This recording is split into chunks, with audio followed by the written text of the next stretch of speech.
తిరుపతిలో తొక్కిసలాట ఘటన మరవక ముందే సింహాచలంలో గోడకూలి భక్తులు మృతి చెందడం చాలా బాధాకరం. సింహాచలం దేవస్థాన చరిత్రలో ఇలాంటి దుర్ఘటన ఇప్పటి వరకు జరగలేదు అని వరదు కళ్యాణి అన్నారు. దురదృష్టకరం అండి. ఎంతమంది చనిపోవడం అసలు ఈ సింహాచలం దేవస్థానం చరిత్రలోనే ఎప్పుడు ఇలా జరగలేదు. చాలా దురదృష్టకరమైన సంఘటన జరిగింది. కుటుంబాలకు మనోస్థైర్యం ప్రసాదించాలని ఆ స్వామిని కోరుతున్నాను.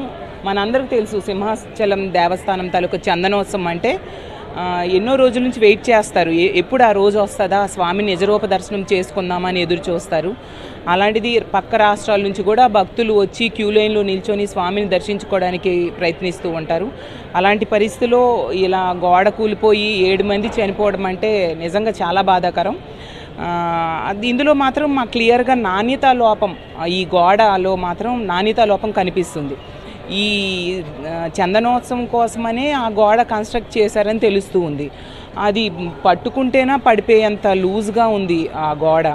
అంత నాణ్యత తక్కువతో ఆ గోడని ఎవరు కట్టారా ఏంటా, ఎంత నిర్లక్ష్యం ఉంది అనేది క్లియర్గా కనిపిస్తూ ఉంది.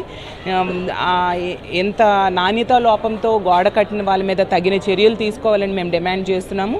అలాగే ఈ క్యూ లైన్ కూడా ఆ కొత్త గోడ పక్క నుంచి ఎందుకు పెట్టారో అర్థం కావట్లేదు. కనీసం ఇక్కడ లైటింగ్ లేదు, అలాగే సీసీ కెమెరాస్ కూడా లేని పరిస్థితి అనేసి ఇక్కడ అందరూ కూడా చెప్పారు ఆ టైంకి. సో ప్రభుత్వం మరింత జాగ్రత్త వహిస్తే బాగుండేదని మేము భావిస్తూ ఉన్నాము. అలాగే చనిపోయిన వాళ్ళకి కాంపన్సేషన్ ఇవ్వాలి.